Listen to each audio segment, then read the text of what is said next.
everyone is calling from. Why don't we, Lisa, you have everybody sort of listed in front of you. Do you want to just call out who's on your? Sure. How about the other Lisa?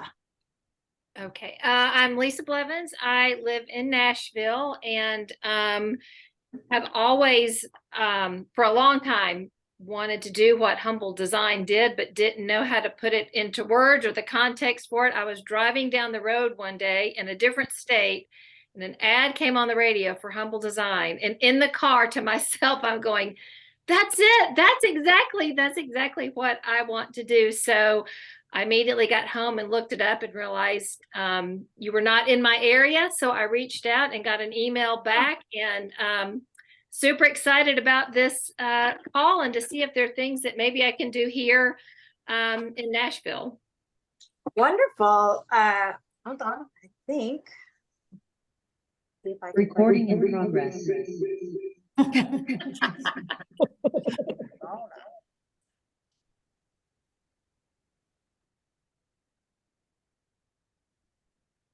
Computer working? Yes. Well, we can hear you, but we can't see you. Give it a second. There we go. See you? Thank you, Lisa. So what state were you in when you were listening to the radio? I don't even remember. I was on a road trip and I'm not sure where I was when it came on, but I quickly got out a piece of paper and a receipt and a pencil out of my purse and jotted down Humble Design so I wouldn't forget. Amazing. Yeah. So the next one I have is Jean Landry. Is that correct? Yeah. Am I pronouncing it correct? Yes. Hi. Let's see. I first learned about Humble Design online. I usually work in the film industry, and right now, of course, there's this strike going on. And I'm a crew person. I'm a set decorator. So, and my husband also works in the industry. He's a sound mixer, and we've got this time on our hands, and I'd been thinking about leaving the industry for a while now, and wanting to find something more fulfilling to do with the skills that I have, that I've honed, dressing sets for film and television for many years. Are you in LA? So not right now. We keep a little apartment in LA when we're working. But we own a home here in a little tiny town in Texas called Marfa. And so that's where I am right now. And we'll be going back to LA soon. But Marfa's, we're like 1,900 people. So Wow. this wouldn't really be a great place for me to do this, but I do, work with people, friends, who can't afford help, with, setting up their home or maybe solving some design problems, here and there. So work with the community, helping people do that. But LA has such a enormous homeless problem, and it's become kind of a big part of my day there, because I'm driving from prop house to prop house, all in the valley and down in Hollywood and downtown, and it is soul crushing. Like, it's just overwhelming. And so to go into a Warner Brothers to pick out some chair for some silly show, it's just not doing it for me anymore. I'm just like right now I'm a little mad at the producers maybe, but this has been a long time coming. So We're glad you're here. We're glad you're here, and you're right. It is hard in LA. It's big cities are hard right now too. Yeah. Yolanda, where are you from? Oh, who, me? Yolanda. Oh, Yolanda. Hi, hello everyone. It's pronounced Yolanda Harris. So I always say Yolanda Plain because I used to work for the airline. So it's the best way to remember it. I am originally from Detroit, Michigan. Lived in Southfield for quite some time, and I had a interior home staging business and interior styling, and it worked very well.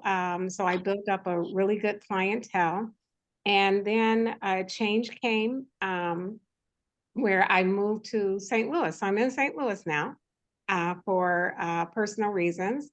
And I decided that I wanted to bring my business and start it up here.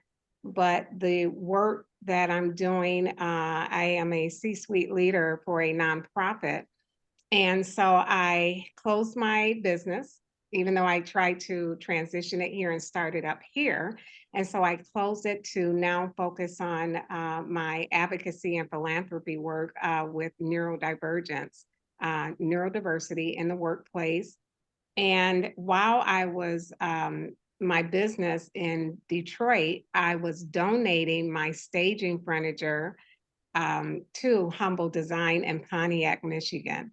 And so I just pretty much donated so much as I was moving everything here. And then when I came here and I decided to close my business as of a couple of months ago, but that passion is still in me, I was trying to find a Humble Design here where I could donate. So right now, I have my staging, furnishing pieces that are in consignment shops. I still donate it to the Salvation Army, the Goodwill store, but it's very meaningful to be able to do what I did with Humble Design in Pontiac.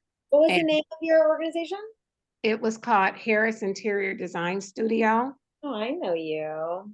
Who knows me? Who said that? Hey, Treger. Treger. Oh, yes.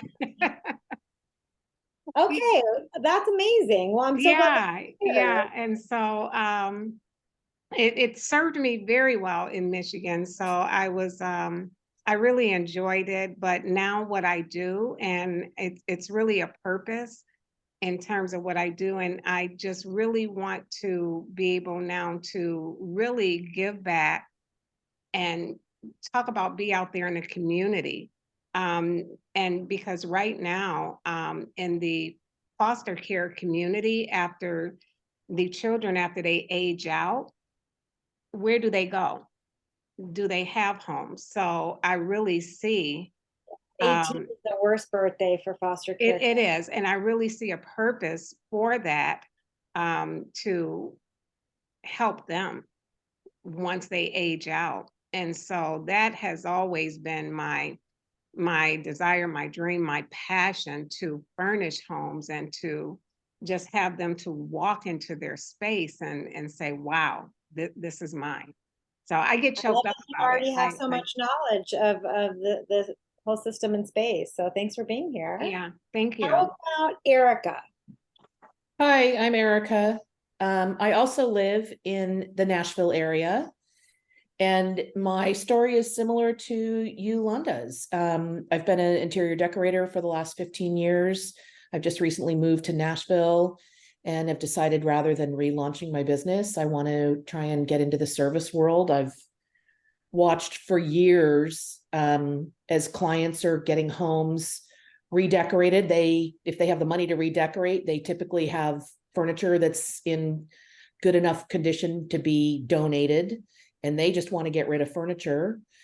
And there's the other side of the other end of the spectrum of people that don't have anything and need the help. And it's just seemed like a great opportunity to sort of bridge the gap between those two groups of people. I love that word bridge. We try and use it all the time. Yeah. So here I am. Awesome. Hoping to build a bridge. I think I have Patrick next on my screen. Hi, Patrick. Give me 1 second. Can you see me? Yeah. Okay. Hi, Treger. How are you? Good, Hello, how are everyone. you? Doing well, thank you. Doing well. So I'm originally from Miami, but I am currently in Boston. And I found out about Humble Design from a future colleague. So I'm a real estate advisor, and the person who introduced me to Humble Design was on the other side of a transaction. So list agent, buyer's agent. And after the transaction, you know, we went for coffee, started talking, and she told me about this, like something that was near and dear to her heart, something she's super passionate about. And a lot of our ideologies aligned. And, you know, we had a lot of, big part of the conversation was about purpose. And I'm a firm believer, like, you don't find purpose, purpose finds you. So who's in Boston? Who's this mystery person in Boston that we know? I don't even know if you know her. She has read about it, has saw about it, and was wondering, like, hey, can we do something like this in Boston? Can we get them to open up an arm in Boston? And we had the conversation. And here I am at the meeting trying to get more information to see, I love it. I love it. You know, how to move forward. I have been in the nonprofit world for, oh my goodness, probably half my life in various capacities. And so I'm here to get more information. In the right spot. Thanks for being here. I think Thanks for having me. Yeah, I think Jackie's last on my list here. Hi everyone. I'm Jackie Ullman and I live in Columbia, Maryland. Columbia is right in between Baltimore and Washington, D.C. It's pretty much in the middle. And so my story is my husband was in the public sector. He was our county executive for 8 years. And through that network, I really got involved with our homeless shelter and transition center called Grassroots. And so every year, you know, I'm actually on I think my 15th year now. I host or do a big holiday collection for the shelter during the holiday times. And what we would do is we would get the contributions, and then some of it we would set it up kind of like a Home Goods in a way where the parents would come in, pick out gifts, and my girls and I would have it all set up for the kids to pick out. And the kids would come in and pick out these gifts or what, you know, and we would have it all labeled. And throughout the years, people, and I built this network. I mean, it's unbelievable. Like I put out my little email and like things just show up. And so over the years, Grassroots would just contact me and they're like, okay, we have a family who's moving into, you know, this home. And I'm like, I know, seriously, I think in my neighborhood, I could outfit, you know, 20 little girls' rooms in like a second. And so through the years that, you know, it just kept on coming up. And then, you know, a friend of mine, very similar to your story, is an interior designer. And she's like, I can't stand it. My clients, they just give away this furniture and, you know, there has to be a purpose for it. And she's like, we need a warehouse. And so I'm like, this is my dream. This is, you know, and now, you know, I have other friends that I know there's such a need, even, you know, in our community in Baltimore and in the DC area. And so, yeah. And then actually my husband was the one who heard or read about Humble Design and said, Jack, you know, you got to look this up. It's exactly what you're wanting to do. So Amazing. That's yeah. awesome. Thank we you. have one more person joining us. I think, I don't know how to pronounce it, but I don't want to butcher it. Can you just introduce yourself? Hi, my name is Arpita. Hi, And Arpita. hi. I actually joined late. I was in another meeting that just ran long, so I'm sorry about that. Okay. But yeah, so I'm not sure. I'm guessing I just joined when Jackie was introducing herself, and so I'm guessing we're all just introducing and why we're here. So yeah, so I am an architect, and my husband, who's also sitting here with me, so he is in construction, so he's a project manager. So both of us are always looking out for, you know, things to do, what to do, and, you know, all of those things. So it's like I came across the Humble Design on Instagram. I think someone I know worked with Humble Design, and they redid a house, and I found it interesting. I was like, okay, this is something nice. And I read about it and I realized that it's not there in New York, New Jersey area. And I was like, this is a good thing, you know, and I don't know what I looked for other things, if there is something like Humble Design, if there are other, NGOs or other things that are doing this whole helping people and designing and, making it a home and a place to kind of cherish your memories. So, but yeah, I don't think I found anything substantial. So I reached out and I wanted to see if we can get it here and, what we can do to help get it into New York, New Jersey area. Awesome. I mean, I love every single one of those stories, but mostly what I love is that all of you took the time to show up here today to learn more, which means that you're already in the Humble universe, and welcome to the team Humble. So a lot of you have like some serious knowledge about Humble and how we work, but I'm just going to give you guys a brief overview, and then I'll let you know how we bring Humble to new cities. And then pretty much there's two paths that we can take. And then we can give you all the information that you would need to take one of those paths. So just in brief, basically, I founded Humble Design in 2009 in Detroit. I had moved there from Miami. Both my kids were born in Miami, and I moved to Detroit in 2008 was a tough year to move to Detroit. That's all I'm going to say. That was a difficult year for Detroit.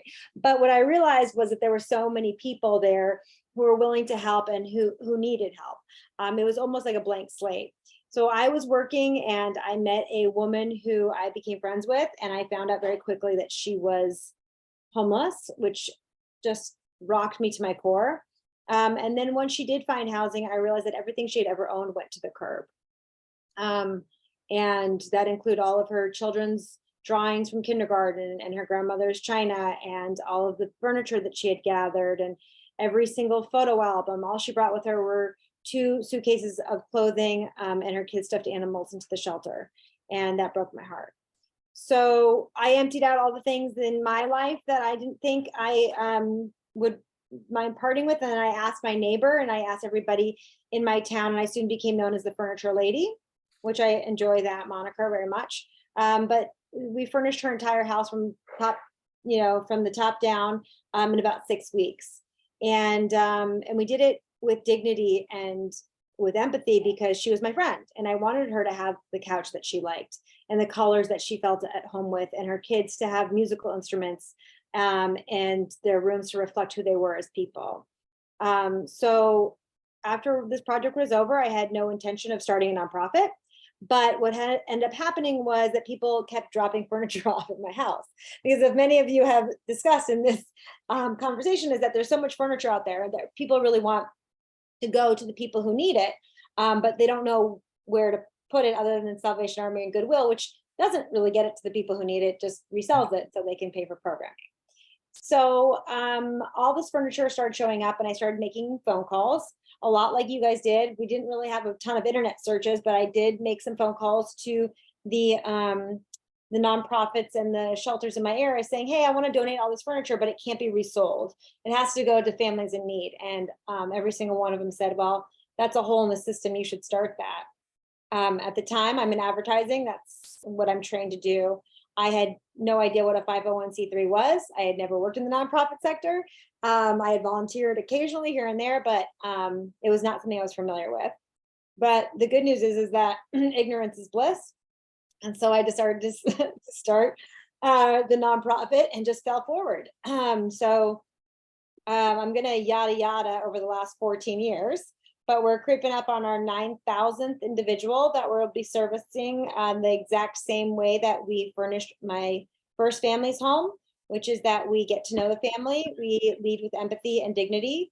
We are not in the business of judging people and judging their stories or their histories. We believe that every single person in this world is born with innate value, and that value includes being surrounded by beauty and dignity.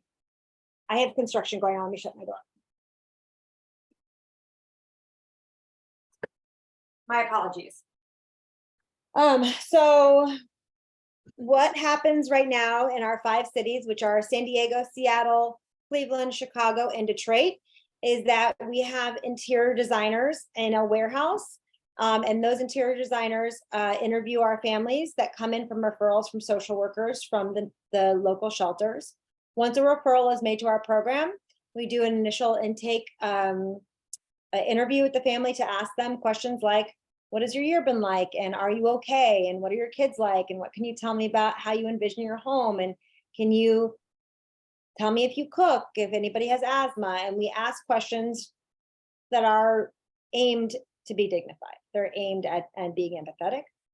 We don't ask questions like, are you on drugs? Do you have a job? Do you take in social services? Those questions are not of much concern to us. So what we do after we do the initial interview is our designers go back to our warehouse, which is filled with all the stuff from the community, and they pick and choose what is right for the family. They craft for the family. They move everything into one area of the warehouse, so then the movers know what to put on the truck. And then either 3 or 4 days later, the same week, they go down to the house with up to 10 volunteers. They ask the family to leave, and then we move in all the furniture, decorate the entire house, put the linens on, excess linen, cleaning supplies in the cabinets. We set up TVs, we hang artwork on the walls, we hang family photographs. And when the family comes home, what was an empty house is now a fully functioning and very warm and dignified home. We ask that the volunteers stay in the house so they can see the family come home, because one of the things that's so wonderful about our program is you get to see directly the people that you've impacted. And it's from 8:30 or 9:30 to about 1 or 2, sometimes 3 o'clock, depending on how big the house is. And so in that short period of time, you've actually changed someone's life forever, and then you get to watch them experience that. Wow. Wow. So we have what is called Days of Joy. And it's part of our business model where we ask companies and law firms, individuals having birthday parties to sponsor a home for $5,000. And in that way, we bring 10 of their employees or 10 of their family members or 10 of whoever they want to come down to the house and experience that day with us. So we offer a volunteer experience that's unlike others. It's a team building exercise that's really not available outside of basically what we do. So we have built this organization basically from my garage to then we got a small little warehouse. Then we got our first truck. Then we got a little bit of a bigger warehouse. Then we had our first fundraiser. And then we had some grant writing. And then we hired our first full-time employee, our second full-time employee. And we slowly built up. And now, keep me honest, Lisa, we're 51 employees. Wow. Across 5 states. And we do anywhere between 11 to 15 homes a week. All right. Somewhere around there. Okay, good. Lisa's giving me the thumbs up. Lisa's our communications, national communications director. So she's the truth keeper here for me. So when people hear about Humble Design, they get a little bit overwhelmed, especially when they read our 990 and see how much money we have to raise per year to keep this going. My dog, sorry. Okay, honey, I'm coming. I'm coming. And I have mine on mute because of my cat. And also because it is Woodward Dream Cruise, which Oh, I'm sorry. I know Yolanda will know what that's all about. So it's just loud out there. I and miss it. I miss the dream cruise. I do. It's great for people visiting. For people who live there, it's like this night. I had a memorial service to go to Wednesday night of someone who used to work for Humble, and it took me, what would have taken me 15 minutes, took me 40 minutes to get there. It's like, Well, I'm working from home today, and clearly I have my dog going in and out of construction. But anyway, so people get overwhelmed by the size that we are. But I want to remind everybody on this call that I started in my garage. So just like any other startup, we definitely started small and built. And this has been a labor of love for me, but also it's grown so quickly because we are, like you said, bridging the gap between something like that is a big problem with how much stuff is out there and another big problem with how many people are actually without. So the bridge does not exist in the real way in the United States. And we're trying to come to your city so we can be in all the places that need us. So the way that we like to usually run these meetings is we like to say, okay, we don't want you to be overly concerned with what it costs to bring Humble Design in reality to your city. However, we want to encourage you that if you do want a fully functioning Humble Design and you think that we can piece together some of that funding, we are more than happy to fly out there take the meetings, help everybody get the documentation that they need and the speaking points that they need to help us raise the money to get to a city. Usually a city, because our warehousing is our biggest expense, and our staffing, usually to open up in a new city for a 3-year runway, which is what we require, because we don't want to get into a city and then run out of money. So we ask for 3 years of funding to come to a new city, and that covers about $1.3 million. So now, before anybody goes gulp, double gulp, what that looks like is a lot of people in, let's say, New York or in Atlanta right now says, well, I'm not scared by that number because I have 4 or 5 funders who I think I can put you in touch with who might be able to get to that number. And so then what we do is we make contact with them, we send them all the documentation that they need, and then we fly in to take those meetings. So it's not on the people on this call to raise us $1.3 million, but if you think that you want a fully functioning Humble Design with a warehouse and a truck and staffing in your city, we are more than happy to go down that road with you. Just to be very transparent, that is usually around the funding that we need to open. And that breaks down to staffing, warehouse. We get our trucks for free from U-Haul, but there's insurance involved and just some R&D that has to go into that city. So if that is not the path that we want to go down and you're looking to just help and you really have a heart for service and you want to get started, I can also tell you that we do something called Hometown Humble. And what it is just instructing you on how to start Humble the way that I started Humble, which is we encourage you to find a shelter that has referrals of people who are leaving the shelter and who would be able to connect you with a family in need, and then ask your friends and family to start donating furniture for that family. We have very successful Humble Hometown in New Jersey, and in we've had we did. I was just telling them right before you got on that Mary, the woman in Philadelphia, has her first client the last Saturday here in August. So she went to Cleveland and did a day of service, volunteered there, and then has been collecting furniture for a couple of months and finally got a client that she can serve and is doing. She was very excited. She was going to try to make the call, but she didn't make this call today, but I was hoping she could tell people. So we have very successful people who said, well, I don't know, I can't get my head around $1.3 million. I don't really have that connection, but I really just want to help somebody. And so what we say is, okay, great. Number one, what you do is you find a partner who can give you a referral. Number two, what you do is you tell your friends and family what you're doing, start to gather your furniture, find a spot in your garage or a warehouse space that you can gather the furniture in. And then number three, we'll give you the checklist of like what you forgot and what you probably should think about.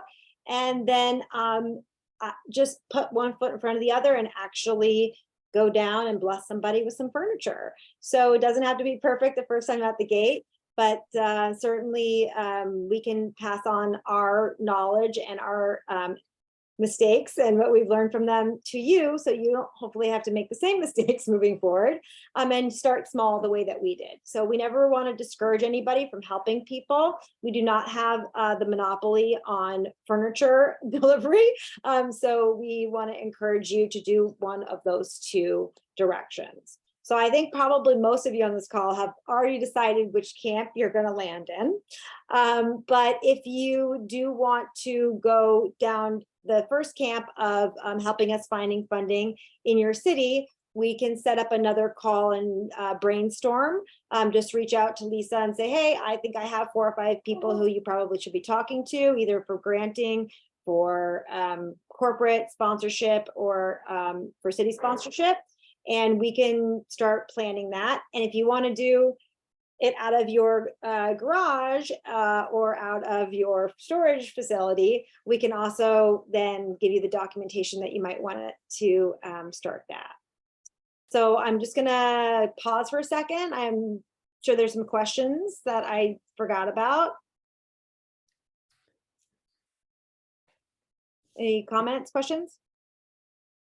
I have Yeah. a question. Well, I have a lot of questions, but okay, one of them. Okay. So, okay, I understand, like, you get a lot of furniture. Like I could probably outfit like myself. Okay, so But what about like the other details? Like, the comforters, the bedding, the blankets, the pillows, like all of that. Do you get that donated, and do you pick and choose? Because I would want to pick and choose, like, I wouldn't want to take Don't take everything. like So icky what- stuff. Yeah, and once you get a referral, like you say, all right, this social worker says to you, hi, I have a family who's moved into a home. They're a family of 4, and there's a 2-year-old, a 4-year-old, a 6-year-old, and a mom. And they are sharing a 2-bedroom. And you say, okay, and you say to your friends, all right, I'm outfitting a family in a 2-bedroom. I need, and we have a checklist, right? Right. So Humble Design has created a checklist. So we need a trash can, a shower liner, you know what I mean? So that you have a checklist for what a 2-bedroom is for 4 people.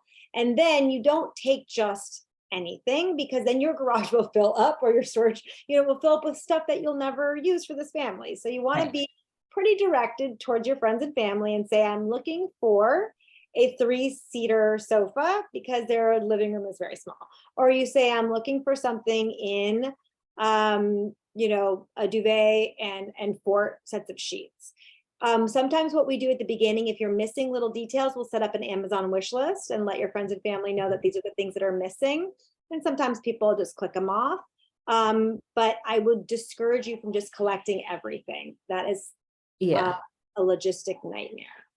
So your warehouse, I mean, you have a lot of furniture, obviously. I mean, and then do you have, it's the other stuff that I'm like, you just have a whole section of the bedding that you, Books, bedding, decor, like the home goods, I was saying. Artwork, Like pillows. knickknacks, frames, all of that stuff. It is incredible when you think about, in Detroit and Chicago, they do 3 houses a week. So often That's the amazing. houses are bigger in Detroit and they're more apartment sized in Chicago. But that's also then 3 houses worth of stuff that we get donated every week.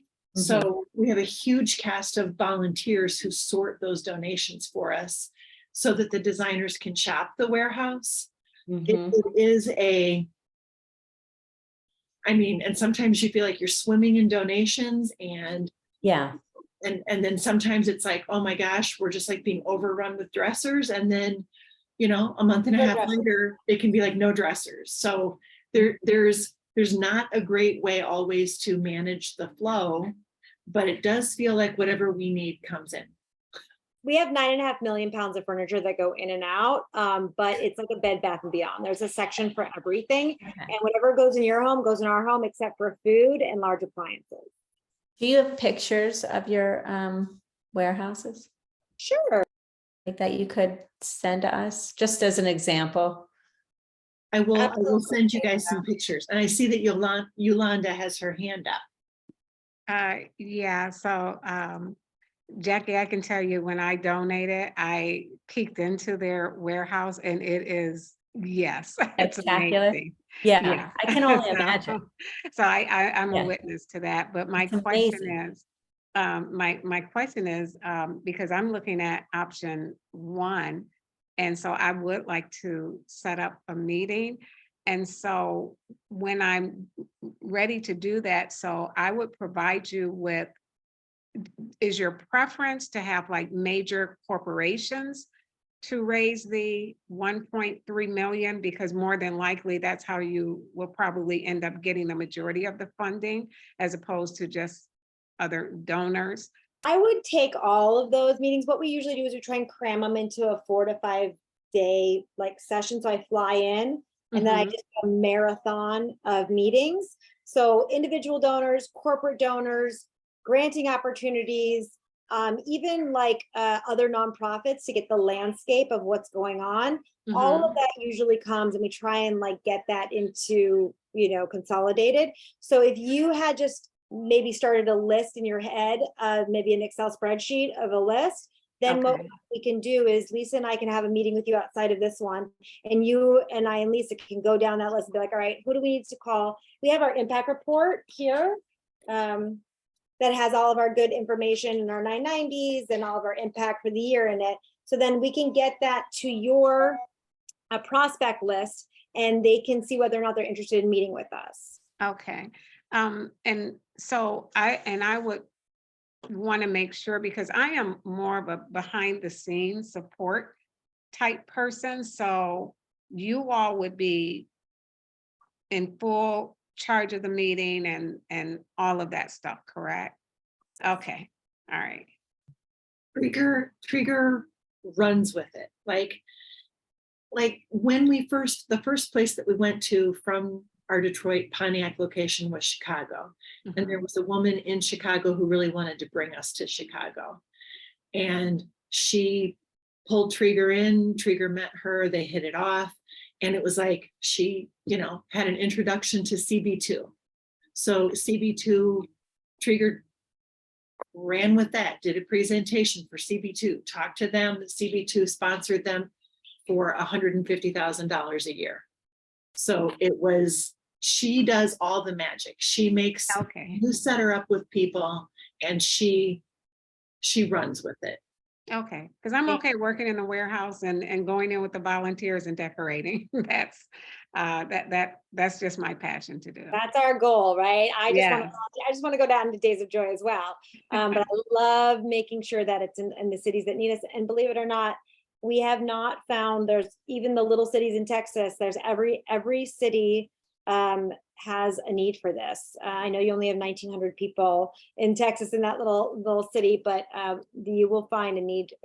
Even if you just do 1 or 2 out of your garage, there will be lots of people who raise their hands who are in need. Yeah. Is there a way for us to make a living doing this? Yeah, so we have 51 employees right now, and they are paid employees. Some are part-time, some are full-time. The directors of each city are full-time employees, and they get paid a competitive nonprofit salary. But yes, so I started out as a full-time volunteer. I am now a paid staff member, but I would say that we can't hire a director in each city until we secure the funding. So if you want to start small out of your garage, then that's awesome, but that would probably not be a way to make a living. If we wanted to bring Humble Design there, right now, then once we secured that funding, the first thing that we do is we hire a director. So one of the things I'm feeling like I'm ready to do is to set up all the red tape of setting up a nonprofit and a 501c3. If I was doing this through Humble, would I need those myself for the Nashville area, or does that all fall under what you guys already have? We're an umbrella organization. If you wanted to do a hometown Humble, you wouldn't need a 501c3.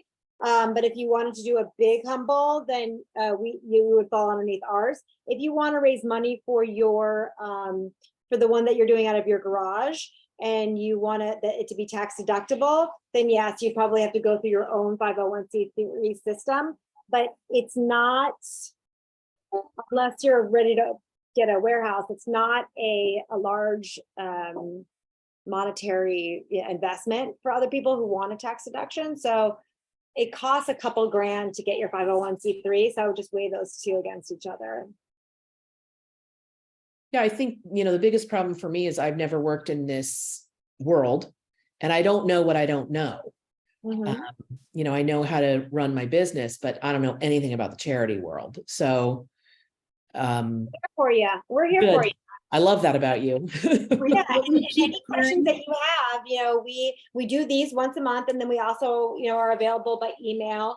And then if you have some momentum, like this woman in Pennsylvania has some momentum, she decided to fly into another Humble to shadow them and to understand how it worked, and to really go on a day of joy and see how that all went down, because it's kind of hard to describe here in this meeting, but once you actually see it, it's an eye-opening experience. So if you are really wanting to know the details of how to get this done, definitely I would encourage you, if you're close to another Humble, to do a day with. Well, and that's what Kristen did for Chicago, right? Treger, she came to Detroit and spent a week here and saw what we did, and then was like, yes, I really, really do want to bring it to Chicago. And when we went to Cleveland, it was someone who had seen us, who worked for Progressive, who then introduced it to their philanthropic side of Progressive Insurance and made that introduction. And then Treger and her husband took the relationship from there and navigated it into a 3-year sponsorship for their first 3 years. Wow.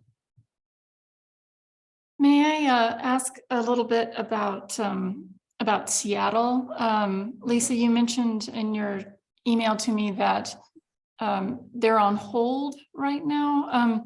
Seattle is a place where I have lived before and thought, that I'd like to, pursue designing, or certainly, begin volunteering and working in Seattle.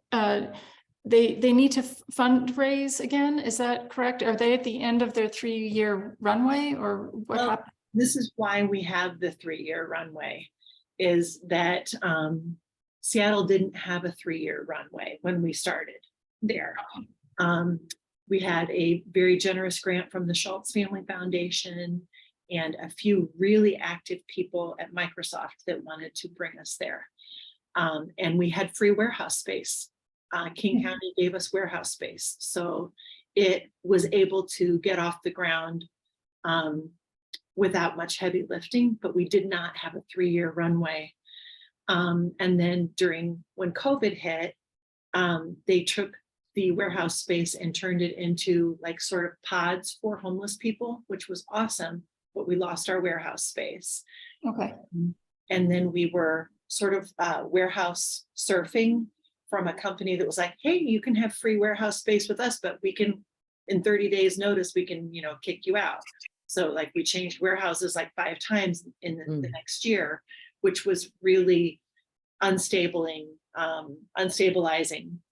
And then we got some discounted warehouse space, and then we lost that in May. And so at that point, we were just needed to press pause because we were running at a deficit financially. So we don't have staff. We took all of the furniture that was in the warehouse and it's in storage. And this board, the advisory board in Seattle, is working their tails off trying to raise money they would like to reopen to serving people again in 2024. So they are meeting every other week and really trying to raise that money, but they're applying for grants. They're doing all this legwork, but that is an example of what happens when we don't have a 3-year runway. Gotcha. Okay. Is there someone there that perhaps I could connect with? And because I'm going to be up there in about a month, and I thought, it would be a good opportunity to, meet with someone to talk to them.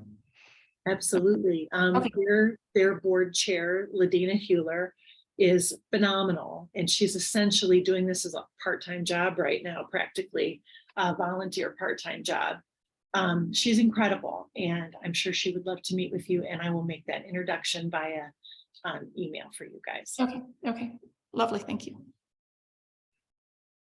So, Treger, you mentioned that there's some Hometown Humble in New Jersey, right? So what exactly do they do, and is there a way where I can get in touch with them and see what I could do? Yes. Her name is Dawn Pincus, and we can connect you. Do you know what part of Jersey she's in, Lisa? I don't remember. I have it. Hold on one second. Yeah, so she is, I know Jersey's a big place. She started up small, just did 1, and now she's rolling. I think she's up to like 4 homes now. So I will connect you with Dawn. Just make a note. Okay, I'll connect you with Dawn via email. And so you can see what geographically, if it makes sense for you to join up.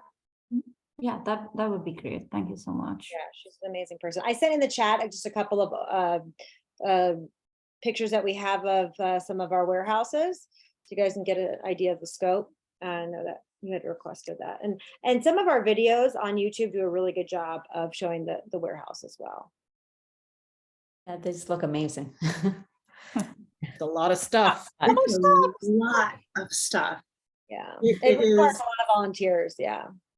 Yeah, It I've really is a watched quite a rolling- few of the videos, and I can't tell you how much they look exactly like prop houses in Los Angeles for the film and television industry. It's funny that you say that, since HBO is one of our donors, and so like what was the show that just not Dick Tracy, Perry Mason.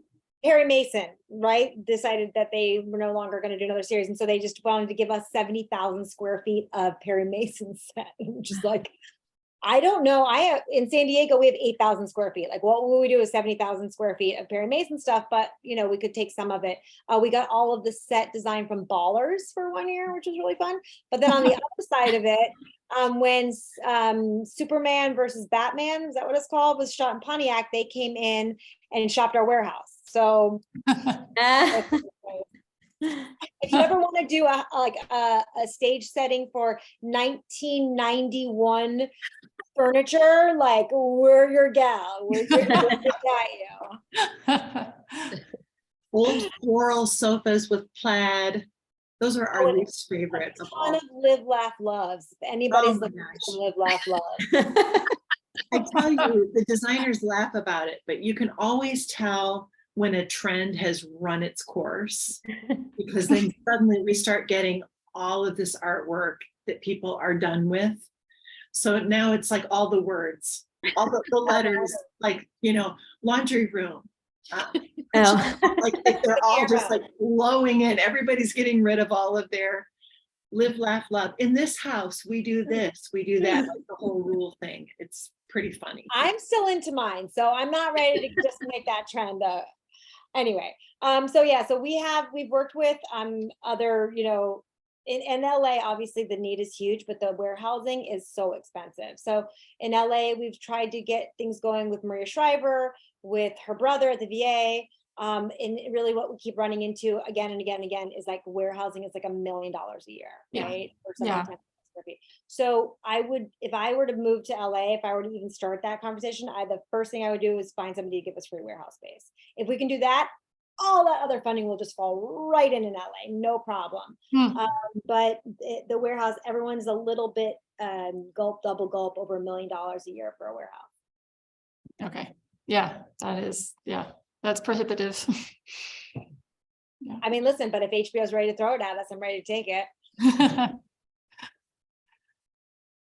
So I'm sure there's like a million. I have it in my head how all this works, but of course I've missed a bunch of things. But I think what basically what Lisa and I can help with is, if you really want to try and do this and try and help somebody, we can help you make sure that you're getting all your checklists done and all those things that you might want to just start this and try it. If you're close to a Humble Design, I absolutely recommend that if you have a chance to come volunteer with us, even if in the warehouse for a day, definitely go down to a house. But if you do think that you have a lead in your city that you want us to talk to, let's do that. Just send us an email, you know, right after this, or you know, and we can move forward. I know that Nashville has been on our radar for a while. We have 2 of my good friends just moved to Nashville. We also work with Notes for Notes a lot in Nashville. And then also Atlanta, New York, certainly LA, but I'm into Boston. We have a big funder in Boston who from the Boston Foundation has given us money every year. And we approached him and said, hey, like, we have 4 more people who are also interested. That would be like one that we could already start the conversation going. So. And I know there was a woman who's very interested in New York, and the other woman who was very interested, whose dad had cancer, and then she had to like take a step back for a little bit. She produced People magazine for years and years, and she decided that she wanted to bring a humble to Katie Coyne. Katie Coyne? Yeah. Decided that she wanted to bring a humble to New York City, and we were like one day from flying in to make the big meetings, and then her dad passed away and got really sick, so she got sick. So that's on hold, but I'm sure that that would be a conversation that we could have too. So sometimes what Treger's saying is that sometimes we can make those connections with other people, and maybe you guys can form a coalition of New York people or Nashville people, or there was a group in the Denver area, I believe, and we put them together. I haven't heard anything more from them, but there were 4 people that we connected. So, sometimes it's about networking and finding other people that you can connect to, who maybe they know somebody that knows somebody that, oh, suddenly, and sometimes it's a hard sell to get into the people, to see the people who can make the connections. And so sometimes that takes a while to get us connected to the right people who might be able to make the decisions on something like that. But we're willing, we have a travel budget, so we're willing to come in and make it happen. I put also in the chat our national impact report electronically, so all of you can have that. It's big, it's like 11 megs or something, but it does basically give you the language that we use when you want to go talk to other people about humble design, and if you want to have our finances on hand for people who have those kinds of questions. So and it gives you the why, right? Not just the what of what we do, but it tells the why. So it makes a difference in people's lives to have a home that is beautiful and furnished, that they can feel a sense of connection and pride to. It alters something in them. It alters something in their children. It makes a difference for the trajectory of their lives. So Yeah, the statistics are pretty remarkable on how many people stay out of homelessness with that help. I can't even tell you how many clients have used almost the exact same words when they say to us, this gives me something to fight for. Like when you come up against something and you've just had obstacle after obstacle after obstacle, and you get a house and there's nothing in it, and you're sleeping on a blow up mattress with your 2 kids, and then something else happens and you don't have money again, you think, okay, I'll just go back into the shelter, because it isn't anything to fight for, but it is something to fight for when your kid has a desk and a bed, and you have a bed, and you've got a table and a place to eat, and you've got pots and pans, and you have a dining room table. It's something to fight for.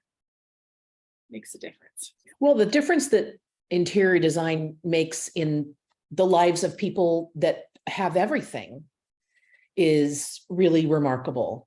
And for people that don't have a home, to give them a home rather than just a space, it's got to be pretty amazing. What's really funny to me is when our volunteers say at the end of a day, this looks better than my house. This makes me want to go home and take everything down and rearrange everything. Or people who've said, I haven't hung it. I've moved in a year ago and I still haven't hung up any pictures, but I see what a difference it makes. I'm going to go home and hang up my pictures. Yeah. It's really impressive how well you all listen to the clients. Like I've watched a lot of the videos, a lot of the show that you did, and it's really incredible. Like, they are so touched by being listened to. I've had people say, I feel like you guys just got inside of my brain and read my mind. And there's nothing more rewarding than to know that somebody feels like you captured them and expressed it in a beautiful way that feels like it reflects them in their own living space. And part of me believes that, like, the furniture is just a vehicle to restore dignity. Like, I'm not sure that what we're doing is furnishing people's homes. I think actually what we're doing is we're making people understand that their community cares about them, they have worth, and that we see them. And that the way that we do that, the what is the furniture. The why is that people have lost a lot of them, the sense of self and their pride and their confidence, because the system has just ground them to dust. Honestly, being homeless is brutal. being homeless adjacent and poverty stricken is brutal. The worst year of their life, and they feel like nothing. And they think that we're looking at them like they're nothing. And so we have a lot of work to do once we first meet them to really just start from a baseline of like, we are equals, you are worthy, I see you.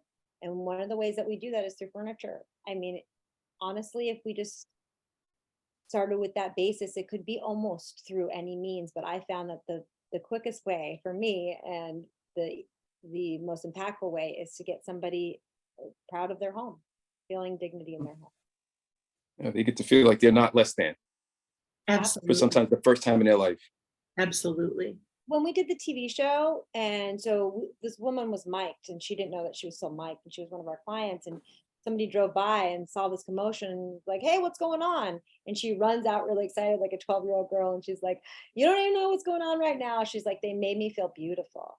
And I was just like, oh girl, you're beautiful. We didn't do that. So I just my heart, my why, really, and my North Star is that I just want to use this program to make people know that we are here, we see them, and we care about them. I do have one question, Yeah, of if that's okay. course. So we'll just run the scenario. We do option one here in Boston, get Humble Design here. How does the hiring process work? And let's say me and Therese, the woman who's not here today, are able to make this happen, right? To facilitate Humble Design coming into Boston. What is our role in that from there? Well, I think at that point we would probably already have like a very good working relationship with you, and we were like, that makes sense to us. We need a director and we need an operations person. Those are the two heads of each city, right? So I feel like if you had enough connections to bring us big funders that were, in the $1.3 million range, and we put that together, obviously that's a great fit. Like that's what you need to do moving forward, so that we would be dumb to not, that was what we're interested in. But if you were like, I just want to put this together, I don't have any interest in being a director, I have my own life and job, and then we would go and we would do a job search, right? And part of the R&D of what we do is we go and look for the right people. In Cleveland, when Progressive came to us and said, we want to fund you in Cleveland, we have absolutely no interest in running a nonprofit. So we had to fly into Cleveland, we did a job search, we interviewed, and then that director then hired her staff. Okay. Okay. Because I sort of echo what Yolanda said earlier. Like, something. Can you say it again? Way to pronounce her Sorry. name, by the way. So yeah. Do you want to hear them? Give me 1 second. Siri? Echo cancel. So Cancel your timer. sorry about that. Yeah, I want to help, but I'm not the guy who wants to run around with a banner to say, hey, look at me, I'm helping. Okay. If you get what I'm saying. Yeah. So yeah, at some point, probably within the next couple of weeks, like I definitely like to have a follow-up conversation about option one, about, finding the people, who can help facilitate getting Humble Design here. Yeah, so that would be awesome. Why don't we all, Lisa, just get an email out to everybody here today, and then you can just reply with, if you're not interested in choosing, or you can reply with option one or option two, and we'll help you steward it from there.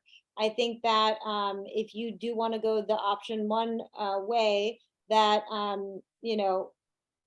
the best thing for us to do is when we get on a call is just like, we'll brainstorm. Yeah. Our heads together. Cool. I think that the next steps is just Lisa will send out an email to everybody following up and thanking you for joining, and then you can reply. So it's at the top of your inbox. And Yolanda, did you have your hand up again? Yeah, I was just going to say to Patrick, I've been a nonprofit for quite some time, along with my interior design business. And when I say, yeah, definitely behind the scenes person, I've worked with directors who are not like, hey, look at me, where they do have you know, maybe someone else on their staff to kind of go out and do those things, and still be able to, when I look at the term director, to be able to direct and facilitate the process itself, and still be hands-on. And that's what I love doing, being that hands-on in the home. And you cannot be a nonprofit without having any type of empathy and compassion. And so that's the part right there. So I just wanted to kind of say that, yeah. And I'm not that, hey, look at me type person, No. but I will gracefully kind of have a meeting with someone and you know, to get that funding, you know, I will do what's necessary, do what I have to do. But like those big events, fundraisers, things like that, I don't want to be the one that's just really out there. You would probably find me in the corner somewhere. You Same. know. So you'd be in the corner right next to me. Right, you know, chatting with the dentist, trying to get more money out of him. Called Right, humble yes. design for a reason. Everybody who's attracted to this mission has some level of humility and humbleness, Absolutely. but it does take like a little razzmatazz in the meetings, and I'm all about it because I'm not asking for a bag for myself. I'm asking for a home for somebody who's struggling, and so that gives me the backbone a little bit to step outside my comfort zone. But I love those meetings because, you know, I've gotten maybes, I've gotten we'll sees, but I've never gotten a no.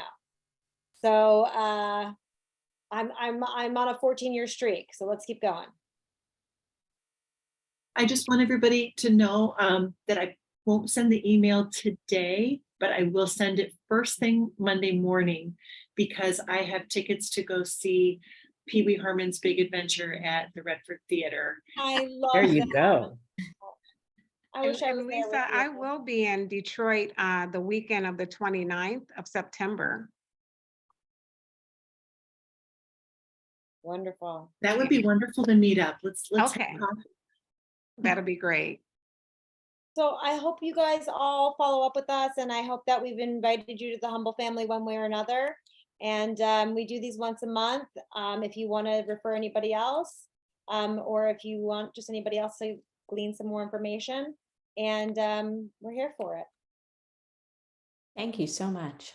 Thank you. very Lisa much. Blevins, I would love to connect with you in Nashville and maybe Yes, see if absolutely. we can share some information. So maybe You Lisa, guys want to exchange You guys wanna email put your addresses name- right your- now in the chat before Yeah, put it in we. the chat. I was just gonna say, put in the chat. perfect. Thank you, everyone. And please, when I reach out, let me know if there's any other, sometimes you wake up in the middle of the night, and you have a question about something, or you have an idea. That happens with me anyway. So if something like that happens and you don't have to wait until Monday to email me, but I will be sending out an email on Monday to sort of like do a little wrap up and all that jazz. Really interesting. Thank you so much for letting us do this. You are so welcome. And you guys have the email exchange that you wanted? Yeah. All right. I'm going to Thank end the recording, and then I'll also have the recording if anybody wants I'll include the link to that when I do the email on Monday. Have a wonderful weekend, all of you. And thank you so much for your heart and for your caring about the people in your community and for recognizing that it takes all of us to make a difference in the lives of those around us. So thank you for that. Have fun with PB. Enjoy. So jealous. Bye.